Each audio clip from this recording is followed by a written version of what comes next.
Welcome to Embedded, the show for people who love gadgets. I'm Elecia White. My co-host is Christopher White, and our guest is Mike Szczys, managing editor of Hackaday.com. Hi, Mike. Thanks for joining us today. Thanks, Chris. It's nice to meet you, and nice to be speaking with you again, Elecia. Could you tell us a bit about yourself? Sure. I think the thing that people are usually surprised to hear about is I actually have a completely different career from Hackaday. I'm a classically trained musician. I play in 2 orchestras here in Madison, Wisconsin, where I live. And, maybe going to classical music isn't the best way to make a living. I've always had kind of a love of computers and programming. And when I got out of school, I started spending more and more and more of my free time kind of exploring robot building and then getting into programming embedded systems. And I answered a call for writers for Hackaday in about 2009 and started writing part-time, and it's gradually consumed my life ever since. So what is Hackaday? What is Hackaday? That is a really good question. I like to think of Hackaday as a global virtual hackerspace.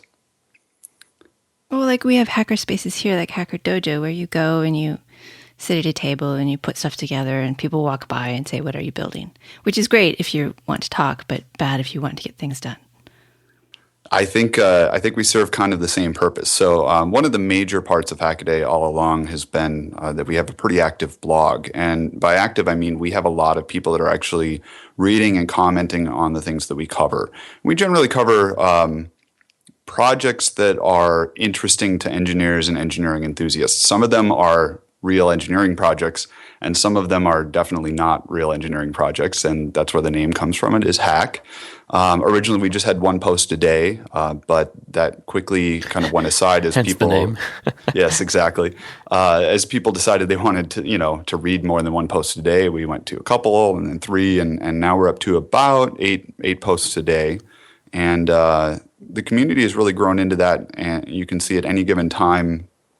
We have posts that are 20, 50, a couple hundred responses long. And in general, there's a lot of productive and good things there in general. And so there's a community. The forums are places you can go and say, I have this. But the blog is mostly about projects. And even that ends up being sort of a forum because of the comments. Yeah, that's right. So by forums, we actually just started in January community called Hackaday.io. It's actually on a different domain. And it's just like your little corner of the internet you can stake out. I had specifically been doing a lot of project development where I was getting interrupted by the multiple jobs that I have. And so I'd drop a project for a few weeks or even a few months and have problems coming back to it. I wanted a place that I could very quickly hammer out some notes on what I was doing, maybe post some pictures or videos or really anything. And I'd struggled with actually getting myself to do that. And 2 weeks later, you're just not going to remember what you're doing. So Right. It kind of started like that. And then like anything on the internet, once you launch it, it's really the way that the users decide that they want to use it. And so it's developed into a way that people can work collaboratively on projects together. They can go around for ideas and even ask questions on what other people are doing. And then we have things like hackerspace pages, so you can see if there are physical hackerspaces in your area. And we've just started working with event pages as well, so that there's a way for people to congregate and actually meet in real life, especially if they've been interacting for years, either through comments or through these projects with the same people in the Hackaday community. Well, with the projects, it is very much like an engineering notebook. It's kind of a blog per project is sort of how I see it, but you also get the comments, and it was kind of neat to read how people didn't start out with a finished product. So often you hear about these home passion projects or whatever they're called, and everybody's like, look, I made a 3D printer and it fits in the palm of your hand. Oh, and you can run it off batteries, and I used an Arduino too. And I'm like, yeah, that's awesome. I can't even begin to... wow, I bow in... Where did you start with that? Yes, and the finished Hackaday projects are always so intimidating. Yeah. And you forget that, okay, this person spent 6 hours a day for 18 months. or whatever. And it started out, the Arduino did this, and oh, right, I'm using an Arduino and a laptop. So you see the progression, and I like that. It shows that things don't spring up, fully formed from people's heads. Yeah, I really do think it's a virtue because wizards don't just sprout into being. There's a long path of learning, and there's a lot of people that have to, lend a hand along that way. And so really, I look at what I would like for everyone in the Hackaday community to be is to kind of celebrate inclusive elitism. So you can say it's great to be the best at something. Sorry, those two words don't usually go together. It's one of my favorite pairings because it is on one hand good to be elite at something. It means that you've worked to be the best and that you have this great accumulated skill. But I think as you get there, you have an ever-growing burden of sharing that knowledge and helping out others that are coming up behind you. Yes, I agree with that. So do people submit their projects for that reason, or does it tend to be something else? Why do they submit projects? It's kind of a pain to do documentation, and you have to spell everything, close to right. Obviously, you haven't read Hackaday. The thing is, it's the learning, it's the want of trying something new and doing something hard that we really celebrate. So if you spell something wrong, I think it's okay. That's the nice thing about the internet. You can go back and edit it. It's not like a print newspaper where it's out the door. But I think there's a lot of different reasons that people document. But one that I keep coming back to is just this, it's in the human nature that when you do something that you're proud of, you'd like to tell someone else about it and maybe get validation for it, but maybe that's not even part of it. Just sharing is enough. And one of the things that I occasionally grind my teeth about with hackerspaces is you build something and you show it to one of your friends at the hackerspace and it quenches that need. And so really great ideas and builds and that sort of thing, I think, are not being seen outside of the small knit communities of these hackerspaces.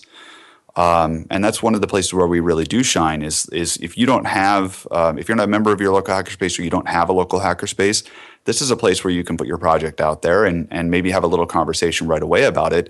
But, a few years down the road, someone can look at that and that could get them past what they've been, having trouble with on their own project. So it really becomes like an innovation machine for people building on their own time. It's almost serving a similar purpose as Stack Exchange. Not in the same way necessarily where people are asking direct questions and getting answers, but putting stuff out there and getting help indirectly even with projects that they might not be able to get help with in any other way.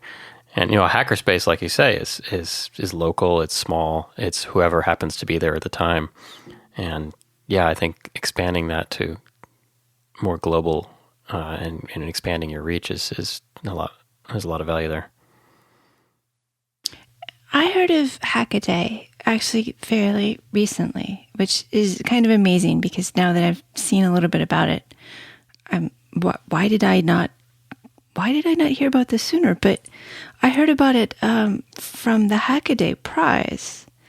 The whole we'll send you to space if your project's good, which is different than I thought initially, which was we'll send you to space if your project's really bad. But I think the good is better. Get off the planet. I think some of the commenters, when we originally announced it, were saying they didn't say they're going to bring you back. Yeah, exactly. So the Hackaday Prize is a great opportunity that we have to promote open design, which is open source software and open hardware. And these are things that I really strongly believe about. And it's one of the reasons why I'm doing a couple different careers at the same time, both of them basically full hilt. How many times in your life do you get a chance to really evangelize for an ideal that you believe in?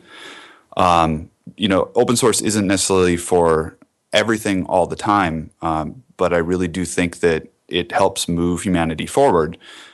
So we put up this huge prize, which is a trip into space, and there's a slate of 5 really great prizes. So that's the grand prize. There's team skydiving, a trip to Akihabara Electronics District in Japan, and a pair of industrial grade machines, a milling machine and a 3D printer, and then a whole bunch of T-shirts and that sort of thing. Wait a minute, And, there's skydiving and space. These really sound more like, well, I want to go to space, but for Christopher, that would be punishment. Skydiving, I think, would be punishment for either one of us.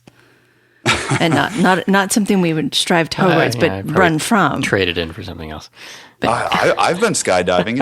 It's an immense thrill. I would highly recommend it if you have the if you're able physically to do it. It's a once in a lifetime experience. So there is, if you're not able to do these physically, or if you don't want to go into space, I guess that's fine. We do have cash alternatives, so there's a pretty big purse, as it were. But the 3D printer, the milling machine, Japan, I'm on board for those. Of course, well, when we were thinking about this, like, I like life experiences. I think the best gifts are things that people wouldn't buy for themselves. And I would never buy a trip into space. I can't. It's like it's in the range of $200,000 to $250,000 for private carriers, depending on who you choose. And I just couldn't justify that. But if I won it, that would be a tough decision. I might have to actually do it. So we have the 5 big prizes, but we also have 50 smaller prizes. Yeah, so there's 50 grab bags of electronics, and that those have not been put together yet. But we have already narrowed down the field from the original about 800 entries to just 50. And I don't think we've actually talked about what the actual goal is. So we skipped to the I prizes. I thought it was to go to space. That was the goal, right? I think the goal is to design the future of connected devices and to make it open, so that as we do see more and more things coming into a networked situation, people that have the skills can look and see what's being done with the data. And also, if these are documented, it's easier for people to take a new device and get it into an existing ecosystem. And it helps prevent the unintended consequence of, if someone owns the protocol, they could shut someone out of the market. And so I think open for a broad range of these things is a good idea for the way that they get connected and the way that they transfer data. But it was a little tough because the connected was not defined. Is it connected if it's a serial port to my computer? Is it connected if it's wireless? Do I have to call it part of the Internet of Things, even if I hate that term? So we had a little bit of trouble with that. I think that did turn out to be a little bit confusing. We specifically avoided the word Internet of Things because I think because everybody's going to make fun of it. Yeah, well, I think it kind of shuts down your thinking. I think Internet of Things is, whether it's positive or negative, tends to have a picture in people's minds already. So for me, I think of tweeting receipt printers, or the ever promised internet connected refrigerator, and that was very interesting. A decade ago when we were promised an internet connected refrigerator, but now that I've had time to think about the idea, it's not nearly as exciting. So certainly Internet of Things is out there in the hobby market. We see a lot of projects with it, but I don't know that we've seen the proliferation of devices that we were promised. And what I'm really hoping is, out of this contest, we get that leap in how this could really be an important part of our lives, and how it could be something that people don't look at, with fear of privacy issues. So how do you feel about the entries you've seen so far? Oh, I'm blown away by the entries. He did the judging, or he did some of the judging for going from 800 to 50. Yeah. Yeah. So yeah, going back to Christopher's question, how did you feel about it?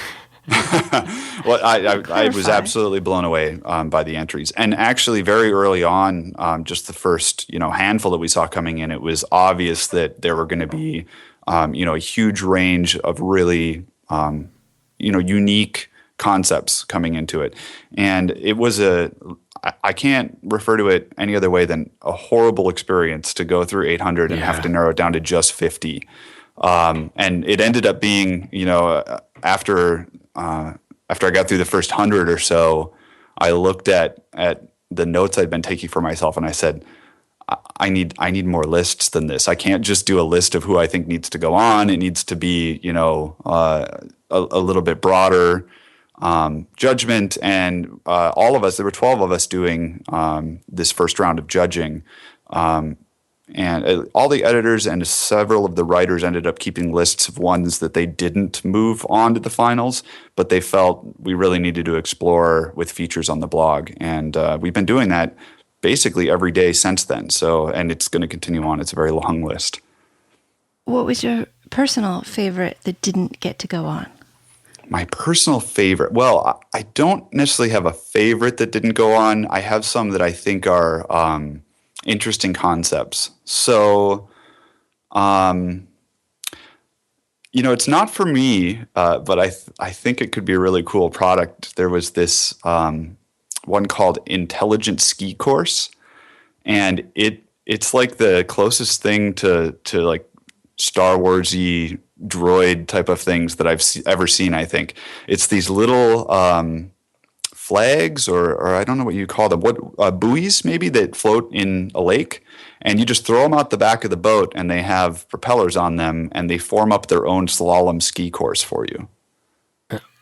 And they hold position? That's amazing. Yeah. So, they are networked together. They have an idea of where each one is in the sequence, and they can position themselves in a straight line a certain, amount of yards apart. I'm trying to think of nefarious ways to misuse that, but that's pretty cool. Have them think of them as a dot matrix printer and have them dance around. Well, yeah, and make little pictures and stuff. Like the marching bands have started making animated Tyrannosaurus Rexes and stuff. Well, I live in Madison, Wisconsin. It's near Chicago, and every St. Patrick's Day they dye the river in Chicago. Yeah, right. So if you put some dye in these things and put them out in a lake, you could have them paint a pattern. Spirograph. So right off the bat, you can look at it. You can say, okay, I don't slalom ski. I don't really need this, but it's kind of a really interesting idea. And it's I wouldn't say it's easy, but there's a low bar of entry for building a robot on wheels. But building a robot that's going to go out in a lake and navigate around and be in contact with other robots, that to me seems pretty hardcore. A lot of problems with that, just from water interfering with radio and keeping stuff sealed. And it's a tough little problem to solve. Yeah, once water and electronics together, they don't match as well as you might think. I don't think they match very well at all. So, there are a lot more whimsical ones out there. There's a person who's building a project that he calls the Taylor Multifuel Null-rotor Turbine. Okay. And I can't even, it looks like he certainly knows what he's doing. Apparently it's based on Tesla's turbine, which I don't know much about that either.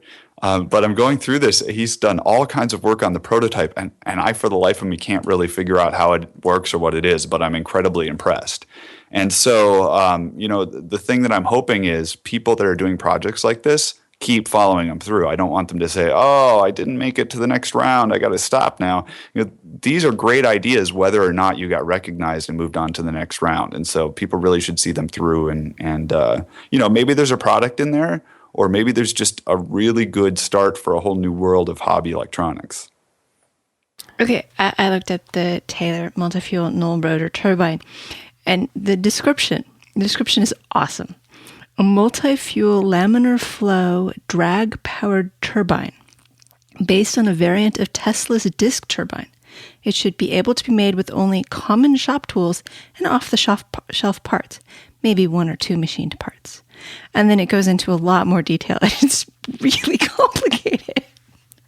It's neat, but yeah, I there's some of those words I know what they mean, but altogether, I'm not so sure. Well, that's more of a mechanical project than an electronics project, it sounds like. Well, Hackaday is like software and hardware and mechanical. It's got all of it. Did you get any? Oh, sorry. Go ahead. We do kind of explore all avenues of engineering. So when I hire writers, I'm always looking to hire another writer with interests that are just a little bit skewed from what we have on the staff already.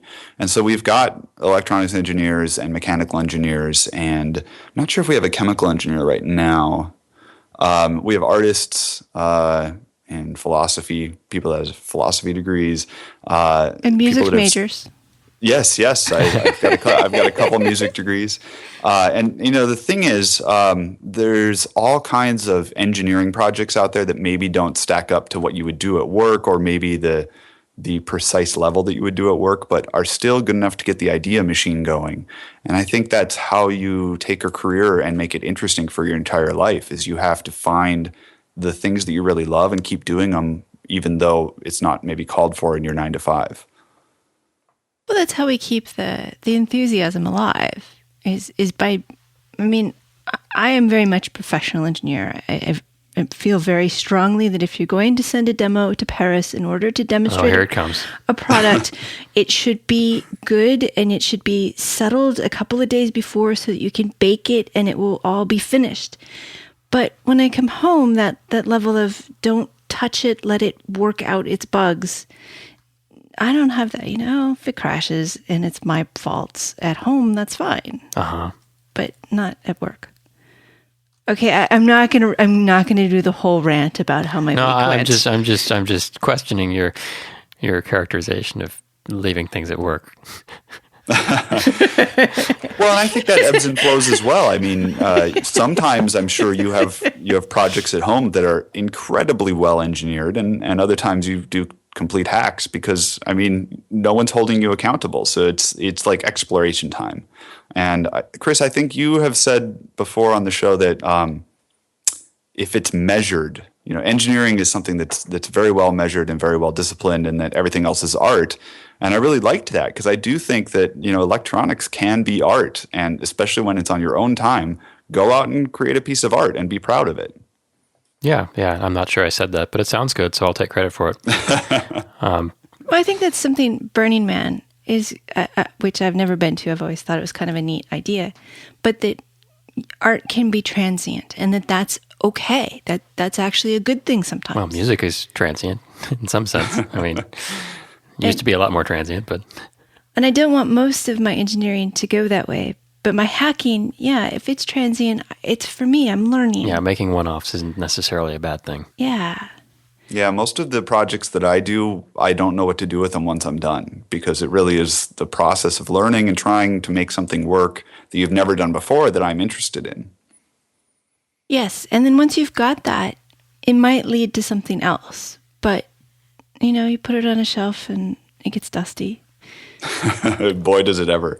Well, I think people lose sight of that attitude during normal professional engineering too, where you have a goal in mind. I have to make this product and I have to ship it. And you forget that learning and growing and exploring is still part of whatever experience you have with engineering. But somehow when you're doing it for a 9 to 5, you kind of lose sight of that, because you're always looking to finish the thing and meet the deadline. Yeah, and the pressure. And doing stuff on your own can kind of reignite that and maybe bring it back into your professional life. That is very true. There are, many large companies do have these labs where the goal is to kind of make a one-off so that you can test the theory. And I'm fascinated by that. But we're okay. Back to Hackaday Prize, because I have some important questions around this. Let's see. That one's not important. That one's. So I'm a Hackaday Prize judge, which I'm very honored to be. Well, thank you so much for agreeing to do this. We're very lucky to have you. What am I supposed to do? Well, when you were saying that we didn't define connected, and it's kind of hard to figure out what it is, that's your job. Thanks. So, and I'm hoping that this has been so successful already that we'll do the Hackaday Prize again, with a different theme, as a way to promote people going out and publicizing their work and promoting open design. And so the next time we'll probably have a few more parameters that will make it easier. But we specifically didn't put parameters this year and instead put judging preferences. So there is a judging preference for how meaningful the connectedness of a device is. There's a judging preference for how innovative it is. So, if you've had something that's been around and been on sale for 10 years, you're technically allowed to enter it into the contest. And then the judges have to decide, is that an innovative product? And there are 5 other judging criteria in there as well. One of them was openness, which I liked a lot, because you were saying you wanted it to be very open, but not everything has to be freely available. It's okay to have, secret sauce. Yeah, we've talked about this a lot internally as well, and really I should write under the post on these sorts of things. I did write a little rant called Open source, it is the way.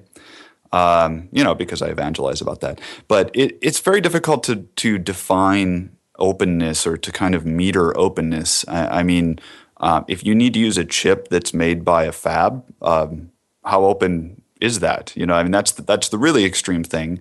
If you say, look, I have an encryption algorithm that I've worked a long time on, and I'm just not, I'm going to put a blob in there in order to use that because it's my work.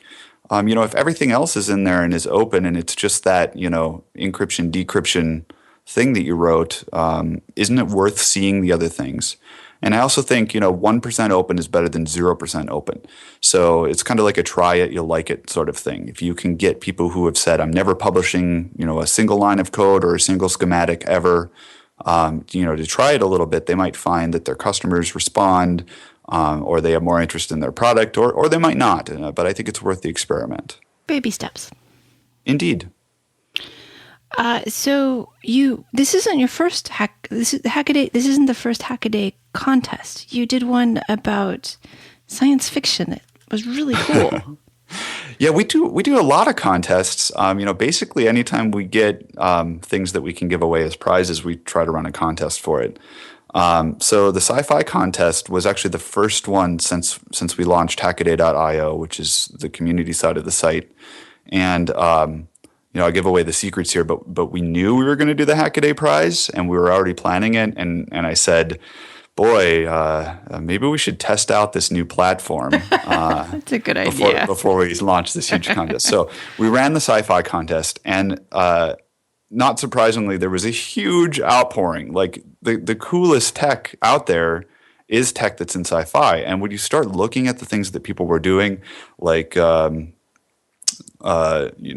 Wars, Star Trek, Doctor Who, you could get the sonic screwdriver. You could, have an R2-D2 build, or you could have, the tricorder from Star Trek. All of these things were thrown out there. We generally have the technology now to build most of those things and to build them at a very high level. There are some things like warp drives and lightsabers that we're not quite there yet. We're missing physics there, but yeah.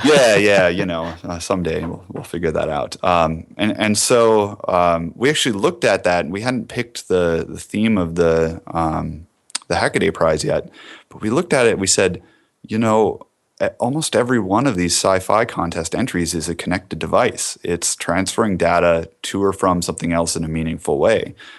Because I think that's generally where the magic is right now in electronics. And we ended up giving away some custom T-shirts to everyone that entered the contest. We had several different tiers of prizes. Like the top tier was hardware like reflow station, solder station, oscilloscopes, this sort of thing. It was really just for fun and to try things out. And I don't think I'm overstepping by saying everyone had a great time. So success. Was it a lot different with the Hackaday Prize? Was such a big monetary value prize? Was it awkward in some ways? Or was it all just good? Well, it was a lot different from the planning side, because when you're trying to, there's a lot on the line with the prizes. You want to make sure that it's fair, and so you need to, look up how do you run a contest in a lot of different locations. We tried to include as many countries as we could, but unfortunately there are some that, like Italy and Quebec, are excluded, and my understanding is everything has to be translated into the local language for those countries. And that doesn't just mean what we put out, but it would mean every entry into the prize would have to be translated. Ouch. That's not And so that was kind of surprising to me. I think as far as how different it was from the entry side of it, there was how long was it? We launched, I think, like the 28th of April, and it was somewhere around the 20th of August that we closed the entry period and started the first judging round. And so that was new to us, and I was delighted, but I was also surprised by the number of entries that came in like the last week or 10 days. So, that goal of getting people to document what they're working on did work to some extent, but I would have loved to see a lot of those projects had been going for a while, and they just, the creators hadn't documented anything yet. So that might be something we tweak for the next time around. You have to show us it from scratch. You have to show your work. Yeah, it's such a tough thing because, just trying to get the word out that, hey, we're running this contest and yes, it's actually a trip to space and no, we're not joking with you. That's a tough thing. And so if you announce it and then you close the entries after 2 weeks, you're going to miss out on a lot of people. And then the flip side of the coin is, people that worked for several months and then someone that came in the last week and documented something, is there a reward for having documented it for a few months? So that was a little bit difficult. But all in all, I think the tool set is basically there. And I think, for the majority, people are okay just having their project recognized as being something worth looking at and worth considering. And even if they don't make the cut of 50, because, like I said, there were just so many great projects and we had to pare it down. I have occasionally looked on the prize page. As a judge, I've been a little hesitant because I want to see it when they submit the package and not peek when they're still behind the scenes. But there are so many fantastic projects. I can't, even when I go in and look, just peek, I don't manage to page through the very first page of the 50 projects because it's just, this is cool. Oh, that's neat. Look, polymerase. Look, chemistry, biology, 3D printing, motors, robots. It gets really crazy very quickly. I have no idea how we're going to do the judging. I'm kind of hoping that you guys send me some more criteria. Otherwise, I'm going to be building my own Excel sheets of, okay, this one's open. That one's really got the wow factor. See how this is going to go. Well, we'll be on vacation, so I'll have plenty of time. Oh, great. We're taking up your vacation. Rough. No, I think that, I keep biting my tongue in this conversation because there are some really, really awesome projects that I want to mention in all of this. Yeah. Come on. I know that they're finalists. Be so easy. There's nobody listening. Yeah. I don't want to sway opinion, but, it's just between us. There's no... I'll stop recording just for a second. If we're not caught, that makes it so much better. I am really looking forward to reading through these, but I mean, it's funny being a judge. People are like, "Oh, you're a Hackaday judge," and I'm like, "Yeah, except the entries are just a little intimidating to me too. So don't get too stuck on how intimidating they are." We are judging on documentation. So if it is just somebody coming in at the very end and saying, this is what I did and it was super awesome and I'm only telling you a little bit, that's not going to get as many points as the person who really shows us how to build it. I'm excited. Yeah, and I did that. I was aware of that when we were going through the judging before, is that there were some that I thought had a lot of potential, but if they weren't able, from my personal judging, if they weren't able to show to me that they had documented enough that it was feasible for them to have a completed build by the time the contest ends in November, that was kind of a drawback to their project. So I think the people that have spent longer and have more refined write-ups, it shows you that they have a plan and they've thought about a lot of things and that they can get to the end of it. Well, the semifinalist round of judging starts next weekend. And so they don't have to be finished. They do get another month of going to mid-January, but they should be pretty finished if they expect to get from 50 to 5. Yeah. So one of the things is that if they don't, if it's an item that's supposed to go in some kind of case or enclosure, they don't actually have to have the enclosure done, but they need some kind of artist's rendering of it so that the judges can look at it and be like, Yeah. okay, that's feasible. That could happen. It could be usable. They basically need to have all their components fleshed out or very close to all of them. And there's a 5-minute demonstration video that needs to be created by the deadline of the 28th of September. And in that, you should see a working prototype of some type. So, in general, when I was going through before, I'd put the video on and watch the preamble, and I've got a dual monitor setup. So then I would also have the write-up going. And what I found is the most well-documented projects, the write-up and the presentation of the video kind of followed in the same order. So you could almost have notes as you went through and saw what they were doing. And those I really appreciated because obviously there's a plan. Yeah. Somebody thought, how am I going to present this? And not just, hey, look, cool stuff. I had a lot of that though too. Well, yeah. The videos are the best. I mean, it really is to me delightful to see people putting themselves out there and saying, this is something that I really think is cool and I've been working on it and here's why. And whether they're really comfortable in front of a camera or spend most of their time in a dark room at a keyboard, it just, kind of warmed my heart to see the Hackaday community rolling out and sharing what they love. Very much. So part of this was sponsored. All of this was sponsored. Some part of it was sponsored by Supply Frame, which bought Hackaday like about a year ago, right? Yeah, just over a year. It was in July of 2013 that they acquired Hackaday. And what does Supply Frame do? Well, Supply Frame, their flagship website is FindChips.com, which I think a lot of your listeners will probably know about, or at least a lot of the hardware engineers will. This is a vertical search for hardware components. It can tell you vendors throughout the world, their how much stock they have, what lead times would be, price breaks. You can get data sheets through, that sort of thing.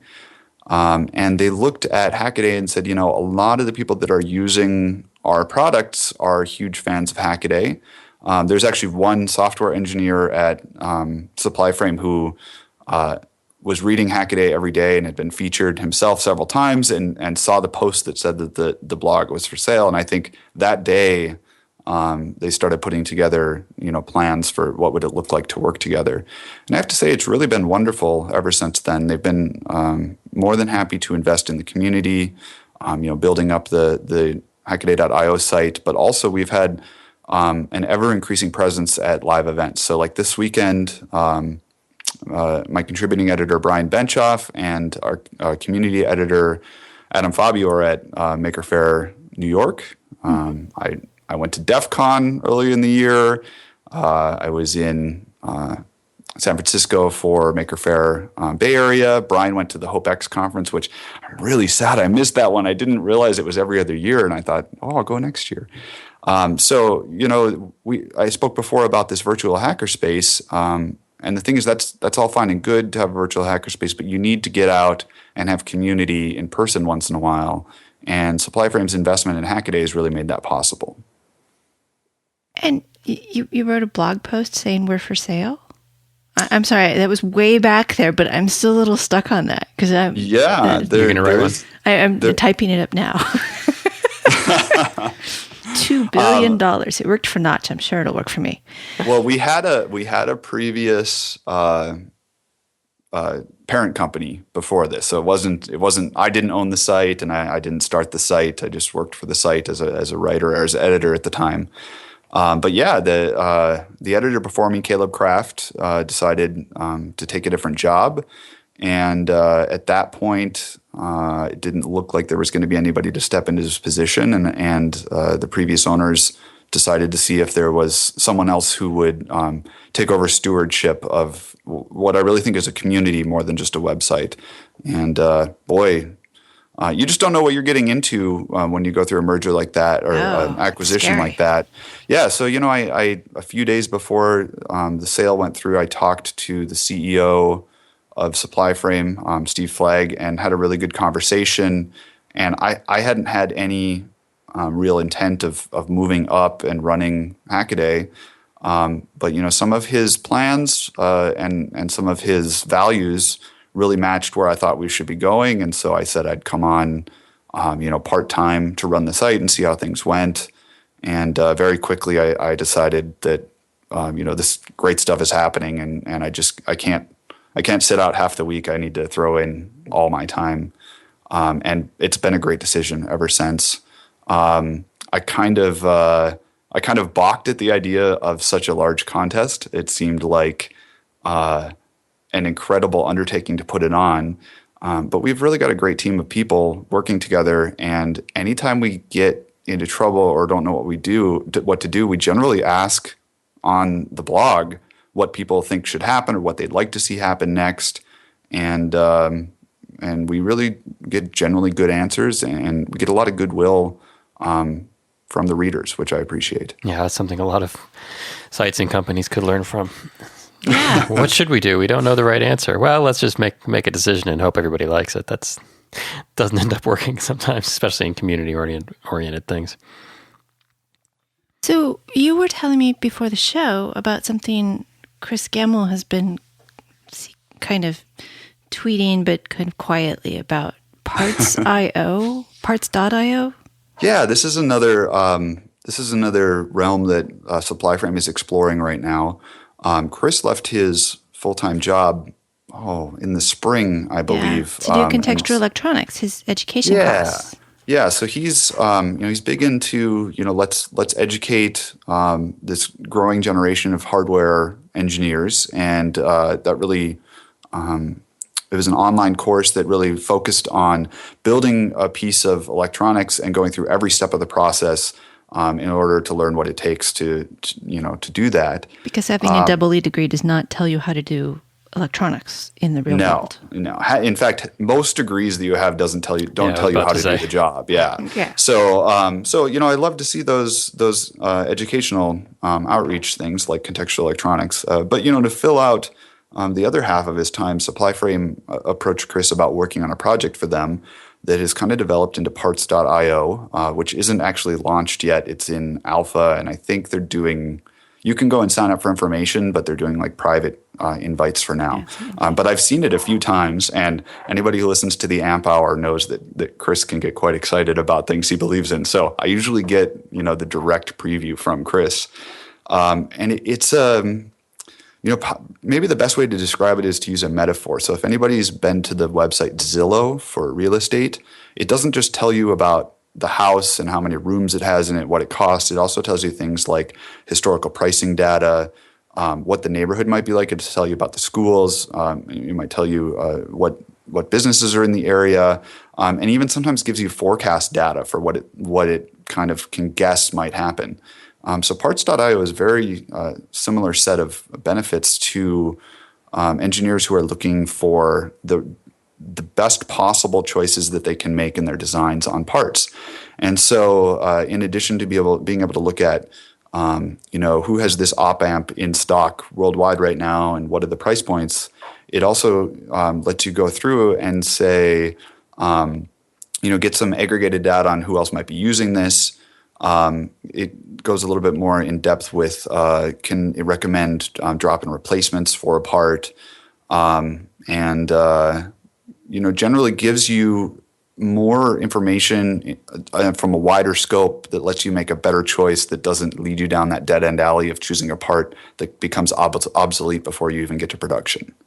Yeah, I've experienced that a few times where we choose a part and then design it into a product, and then 2 months into development or right when we ship, you get a notice saying, this is end of life and it needs to be replaced by this, which is no longer compatible. And then you have to do a lifetime buy of all their stock just to make sure you can meet production. Is that the kind of thing it might help you with? Is, okay, this chip is not long for this earth. Or I also want to know the parts that are going to go into things that are consumers, because those parts are going to get cheap fast. Yeah. Both of those. Is that what it's going to do? Yeah, I think the goal is to cover all of that, and since I'm not a complete expert in it, I'm not going to make any definitive statements, but I have seen demonstrations that have features very similar to that. That's very cool. Will be cool. All right. Well, good luck with parts.io for Chris. And thank you for telling me about it. So I want to go back to Hackaday and what you do there. Because what does a managing editor do? Oh, managing editor. Well, I kind of do a little bit of everything. So whenever something is not getting done, it's my job to figure out how to make sure it does get done, whether it's me or someone else. So it starts with, making sure that we have writers. So finding writers and training them so that they kind of have the same voice as Hackaday. Helping those writers find things to write about. Editing the posts that they write, scheduling the posts that they write.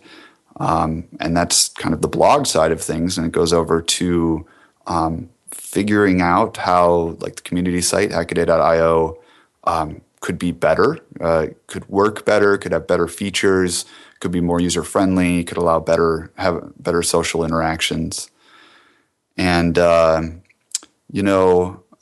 we also look at should we go to live events? Like, should we host live events ourselves? What benefit is that to the readers and to the greater community? And so, boy, I don't know. Is that enough? Sounds like a lot. Yeah, it does. Even sounds like everything. Yeah, even merchandising. I mean, we just opened a store, store.hackaday.com. But we've had merchandise. Yeah, it doesn't have a whole lot. We just launched it, but a couple of kits. We've had merchandise for a long time, and we've actually had a store kind of come in and out of existence for a long time. So I've spent way too much time ordering shirts and stickers and designing shirts and stickers just so we have things to give away for contests or to give out when we have live events. And now, hopefully, if we have a store, there'll be a bigger incentive to make sure we're stocked up on those things. Well, you sent me a couple of shirts with my Hackaday Judge Box Prize thing, and your shirts are very nice. So anybody who's been thinking about a Hackaday shirt, go ahead. They're very soft. It would be good for me to mention that I'm not a one-man show either. So, like, I kind of make sure that these things are running, but in generally we have people to run them. So we have a staff of writers who are all writing part-time for a meager sum of money and doing a great job of it. We have a couple of editors who I mentioned before who are doing a lot of the editing and scheduling and comment moderating and that sort of thing. Oh, so you do moderate comments. Well, this would be a good thing to get into. This is interesting. Because that's really hard. I always think it is the job, whoever's blog it is their job to moderate comments. Yes. We have the spam filter set pretty high. So if you are not logged in with a WordPress.com account and you leave a message or leave a comment, it might show up immediately. But if it has like one link in it, or if you do something when you write it up that looks a little spammy, it goes to moderation. And it's hundreds a day of comments that go to moderation. Brian Benchoff has a special skill for making it through those. The majority of them are spam. But the problem is you don't want to spam good comments, because if you say this is spam to someone's comment, it bans their IP address and automatically spams after that. So we do have to kind of take a fine-tooth comb and go through that. Wow. And yet if you okay things that say, I like your project, then that person may be on the white list for actually doing spam the next time. My sister earned $500 a day doing... Those are the usual ones. Yeah. So I always look at it and I think there must be a better way to do this, but I haven't really found it yet. So, if you find it, tell my email. It's the next Hackaday Prize, the perfect spam filter and moderator. Oh, you've done it. That's it. Yeah. That's all software. Well, you could have it go to their house and assault them or something. Mike already made a troll sniffing rat, so he can find the rat. Troll sniffing rat. Oh, that was a fun project. So that was more a software project than a hardware project. I think the hardware was a couple of LEDs and an Arduino. Sorry, but that made it very easy. I just got a stuffed animal rat from IKEA, I think in like the as-is department for $1 or something, and I was like, I can do something with this.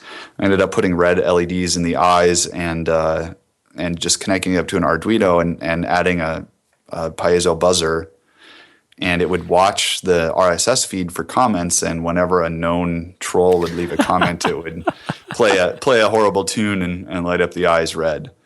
And this is a list of trolls that we kind of keep an eye on. It's interesting on the internet. We really try not to censor our comments, but if you don't do anything, it can get out of control. And what I find is we have access, if people leave their email address when they enter a comment, we have access to see those email addresses on the staff side of things. And if you email people that are misbehaving, they generally come back and apologize and say, I don't know what I was thinking. I'm not going to do that again. And so that works most of the time. But once in a while, we have people who are just out there trying to cause trouble, and you really have to keep an eye on them. It's so strange. Well, and you still get flame wars and arguments in your comments, but they're polite. I mean, polite to the engineering form of polite that can say, I think your idea is stupid without saying you're horrible and I hope you, I don't know. Well, there's a difference between trolling and being a jerk sometimes, too. Yeah, you can be a jerk, but not a troll. Yeah, and that's another one of those hard lines to figure out. In general, we don't want hateful or discriminatory comments on there. And, people call us out when we don't take care of that. And I appreciate them doing that. And we do try to do as much as possible to prevent that and to take care of it when it happens. So there are also report links for comments, and so people can report them. But you're right. I think a civil flame war is not necessarily the worst thing, because if you're adamantly debating a topic, that does add value, and I think people can take something away from that. It's just when it kind of goes off the rails and becomes hurtful that it's not reasonable. Well, I am very glad that Hackaday does the comment moderation and looks for these things. So many sites, I don't look at the comments at all because you can't scrub that stuff out of your brain after you see it. And I'm not afraid of Hackaday comments, so thank you for doing that. I'm glad to hear that. Thank you. We stay on top of it, and the goal is someday it's going to be the utopian society of engineering knowledge. That could be the next contest. So how did they build that planet that Wesley Crusher nearly got killed on? You know, the one where it's a utopian society and then he goes out of bed. Never mind. Musician, you've mentioned a couple of times, your other life, your other job, your secret hero identity is being a French horn player. That's right. So I play third horn in the Madison Symphony Orchestra and second horn in the Wisconsin Chamber Orchestra. Coming out of high school, I had a very difficult time deciding whether I should pursue music or pursue computer science, because I thought programming was where it's at, before I discovered hardware. I ended up going to music school for my bachelor's degree and my master's degree, and ended up winning the job at the Madison Symphony the year after I graduated. And then a year after that, I won the job with the Wisconsin Chamber Orchestra. And so I've been located in Madison for, maybe a little more than 10 years now, and playing those two jobs. And really, they kind of delivered me into hardware hacking, because I started, getting into this hobby. And I had a day job at the time to make ends meet, working in what I lovingly call the butter factory. It was a shipping, receiving, cold storage warehouse where we stored mainly butter.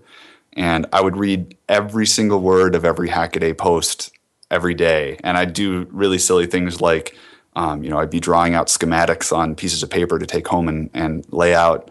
And once I got done with the schematic, I'd even handwrite out code for the microcontroller. So I think I've got about the best two jobs you could have, because they're both things I'm passionate in life. And so you left the butter factory. I just have this image of, there's carving butter. But yeah, so you left the butter factory to work at Hackaday?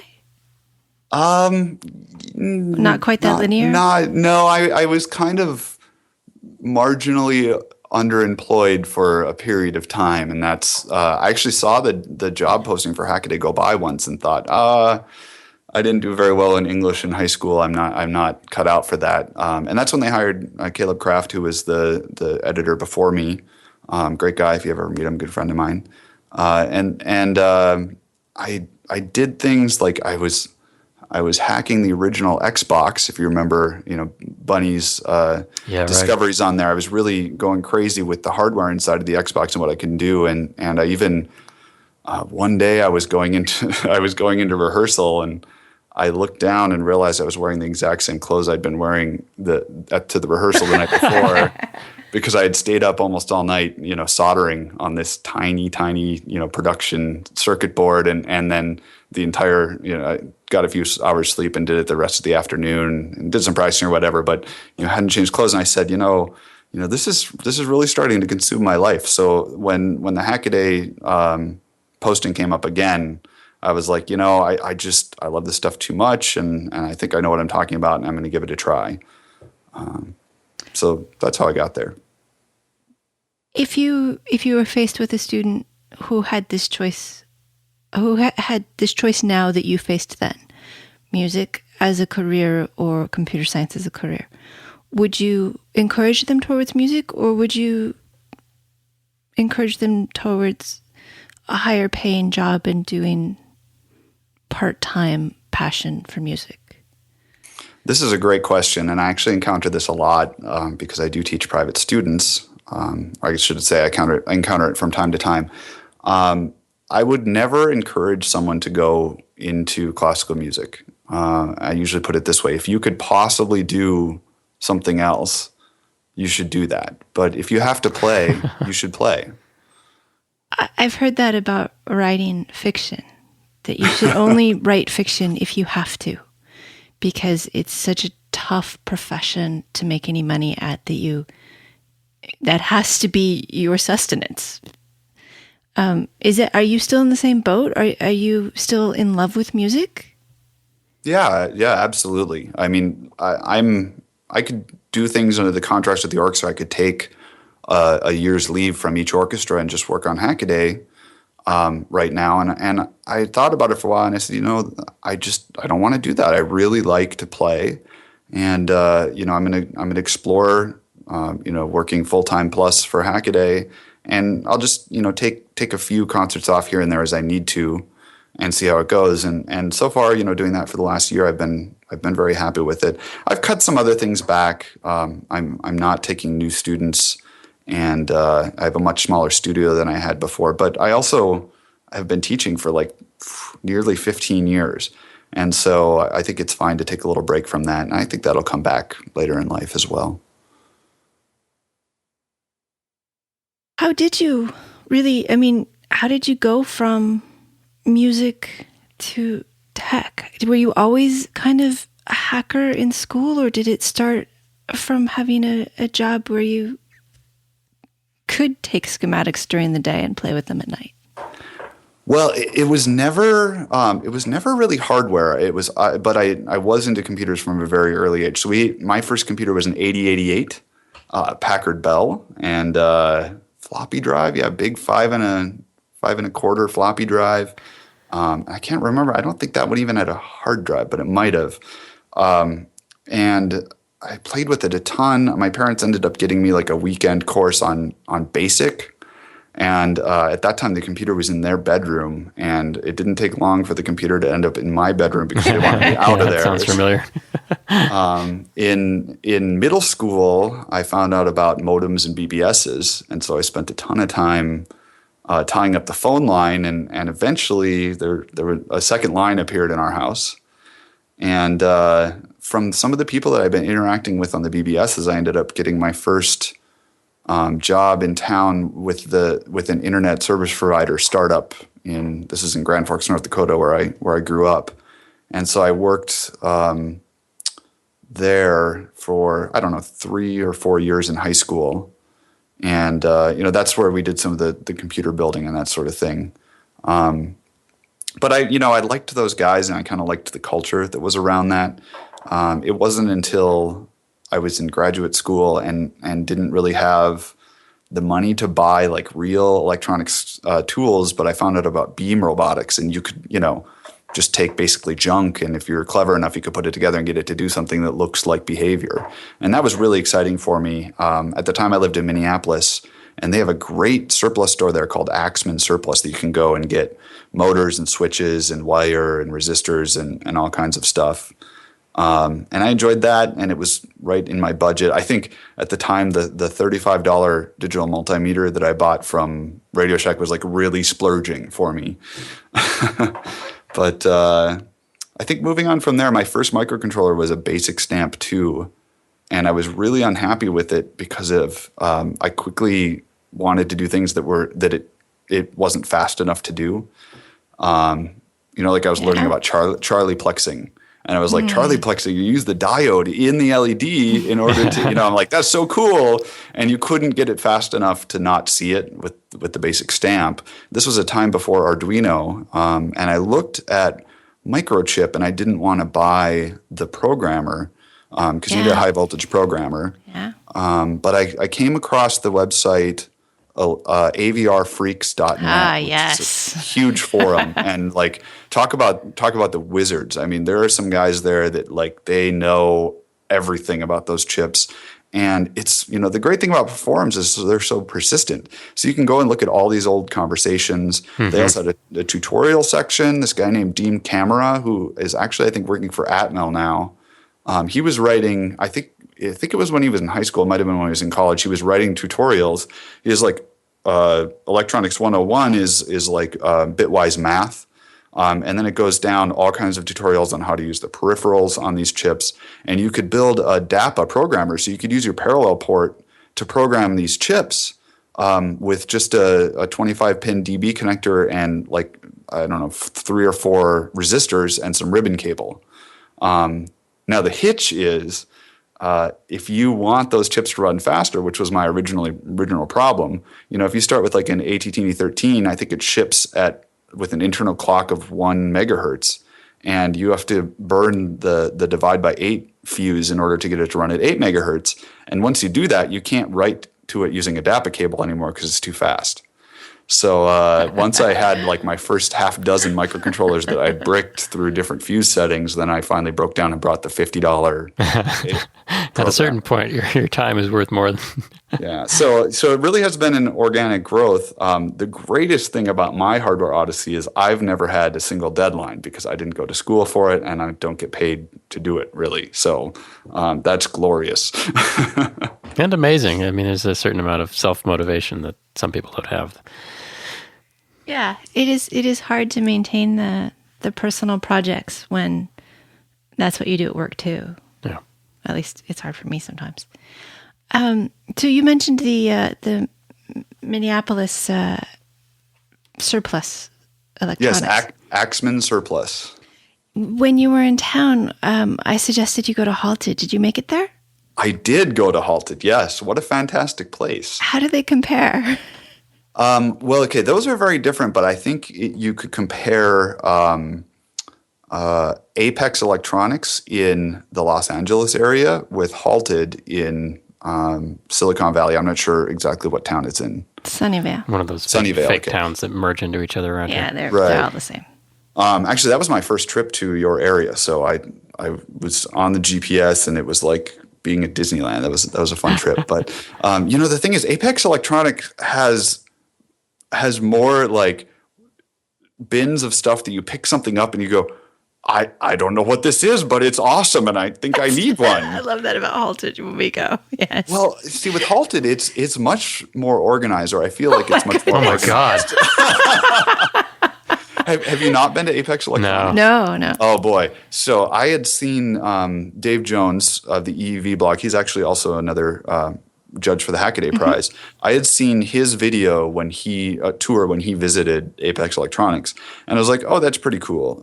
But then in January, Supply Frame had a company Christmas party, and they have so many people on the road that they actually fly people in for the Christmas party. So Brian Benchoff and I both got to go there for the Christmas party, or I guess it's holiday party, New Year party. And Brian's like, we got to go to Apex Electronic. And I'm like, oh, I kind of remember that.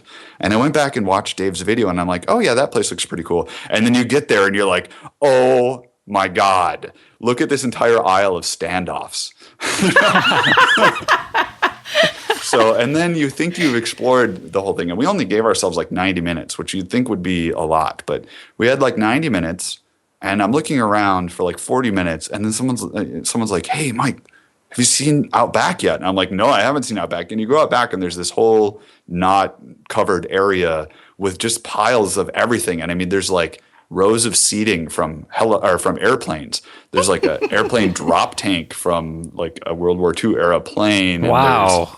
This is like a little those, different. Road trip. Those like 1960s color television studio cameras that are like taller than you are and have 3 lenses each the size of your head. I mean, it's just like mountains of coils of cable that are it would take 10 people to lift one of the coils. So Halted is very well organized, and I even heard I was with a friend who had been there before, and he even kind of like knew where to go. And I'm like, okay, well, this is obviously, well organized and everything. But both equally good. I mean, I'm a person who really can't throw things away, and even looks at broken things and thinks, I could get an LED off of there someday. I could use that tactile switch. And so looking at these surplus stores and saying, this is potentially going to a good use someday, is great. And I don't have anything like that here in Madison. So even just, I can go to Radio Shack and get a resistor for as long as Radio Shack is around. But I can't go and get a motor or a whole conglomeration of motors or, even etching solution is difficult to find where I am. So if you're someone that has a surplus store near you, cherish that and take your business there, because it really is a nice thing. Did you go to the electronics flea market too? I did go to the electronics flea market. Talk about things you can never throw away. It's this flea market, and you have to get there really early. I never make it because if you're not there by 7 a.m., you might as well not have gone. But it is as though all of the electronics hoarders opened up their garage and said, everything's a quarter. It is so cool. So what did you see? I saw everything. So I just posted on Hackaday on Friday about this. Cool. And I have it's multiple sets of images just because there was so much. But in general, it is a lot older electronics. Like there was a pile of like mini tower computers that was probably like the newer of the things that are there. But in general, there's a lot of rack mount equipment and test equipment. So you can find analog multimeters in any state of working condition. There was I thought I was looking at audio equipment, but a commenter on the blog told me it's actually ham equipment, great ham equipment. Like a lot of it, I could just put in my living room if my wife would allow it. There's like a maybe 2 foot long, but only 3 inch across cathode ray tube, and you could see through the back of the tube into all the bits and pieces that are in there, which is extra fun. At least I think it was a cathode ray tube. It might be something else. I don't know. That's half the fun. And then there's even Might be a gamma ray generator. Yeah. Why won't this thing work? I'm looking right at it. There was an Atari 800 computer with the floppy drives right next to it, and there were things that were art. There are bins and bins of old cell phones and old cameras and old calculators. It's amazing to me that we've come to a time in history where we can have people who are, and I'm including myself in this, nostalgic for technology. It's like, oh, remember those old things that didn't work very well that we spent hours and hours on, Atari 800s and 8088 PCs and Apple IIs, and I wish we had those things back. It's like, wait a minute. Well, I think that's a great point. I also went to the Computer History Museum while I was there, and so I had gone to the Henry Ford Museum in Detroit when I was there this summer for the Red Bull Creation Contest, and that was really cool. They had really cool exhibits there. And I looked at them and walked around and had a good time. Huge electricity generating rigs, from the earliest of years, and Buckminster Fuller's circular home of the future design. Yeah. It's just really neat stuff there. But didn't really feel a personal connection or like an emotional connection to it. But boy, if you walk into that computer history museum. Yeah. I had that. I wanted knew about that. I didn't get it for Christmas and I cried. Yeah. Well, and I think even just knowing about it, like this equipment that you really respect because you've read about it and you know like what a leap it was in the state of the art at the time is just amazing entertainment. And, I'd gone there and I was going to try and go through there quickly and just get an article out of it because I didn't want to deal with traffic getting back into San Francisco. I ended up spending like 3 or 3.5 hours there. And I even at one point, they've got it. It's so well done. It's amazingly well presented and well curated. But at one point I like wandered out of the maze that they guide you through to the front desk again because I was like, Bill Hurd does videos for us, and so I was looking for the Commodore section, and I had to have him point me to the Commodore section. But even they have this is a museum that has a Commodore section. Yeah. Really everything. I mean, they have a. Is it the Babbage engine? Is that what it's the called? difference engine. The analytic engine. Difference. Yeah, The which is difference just, engine, it's an amazing mechanical computer that is literally hand cranked on one end. Now, it's not itself a relic. It was built, I think, in 2008. Yeah. And it's one of only 2 that were ever built, but it was built from a design from the late 1800s. And that never worked then, as far as I remember. They didn't really have the machining necessary to make it work. They made a design. It is a sweet piece of machining. And It's you saw it really run? unbelievable. Oh yeah. They had a gentleman there. It is so pretty when it runs. Yeah. It's like math in motion. It's beautiful. Yeah, There are lots of videos. They put all the good stuff on the back side of it. Like where the front side where the operator goes and the tape runs out, it's not interesting. But you go to the back and there's all these like helical rods things? and Okay. I think we're about out of time. I do have one more question. You were on NPR's Science Friday, right? Yes, I was. How does that compare with being on this show? What? I had to know. They are both great honors, Elecia. A diplomat. I'm sitting in my own home using just a microphone and headphones, so that's different about this show. With Science Friday, I actually went to the local affiliate. Oh, neat. Which is, I don't know. The one I always listen to is the Classic and News Network, which is WERN. But Science Friday is on. There's a sister network, and I'm not sure what the call numbers are for those. But they call it an ISDN line, and I'm assuming that's the same thing you'd use for a computer. And the show is. Am I wrong? No, you're right. You're right. Yeah, It's she's just laughing at ISDN. It's not really fast. So they tell you you're gonna be on the ISDN connection. I'm like, all right, and they put you in an empty room that's very darkly lit and very quiet, and you actually listen to the show because it's happening live. So I got to say, I don't really get nervous for anything. That would make me pretty I'm nervous. a performer, but sitting there and listening to the show and then thinking about it going out live to so many radios, it has millions of listeners. So I got some butterflies in the stomach. But I got to say, Phil Terone, who was the first, started Hackaday, was the first editor. He's a great guy. I haven't met him in person yet, but we do converse. And he wished me luck and sent him a picture of him sitting in the booth when he was on NPR Science Friday. And so I looked at that and I'm like, oh, that's a great idea. I never think to take pictures. So there's a picture of me sitting alone in a booth getting ready to go on Science Friday. All right. Well, thank you. Do you have any last thoughts you'd like to leave us with? Well, don't be so quick to dismiss hacking, Elecia and Chris. I think hacking is the playful spirit of the engineer, and I love great engineering, but I love a clever hack. The simpler, the better, and the greater leap that it can make, the better it is. So keep on hacking. And I usually don't like that word, but after reading Hackaday and your efforts to reclaim hacking as the fun part and not the criminally minded part, I'm more okay with that. So yeah, advice I will take. As long as it doesn't refer to people at work trying to ship things at the last minute. Last second. Yeah. Okay. All right, Mike. Thank you so much for being here. Thanks, Mike.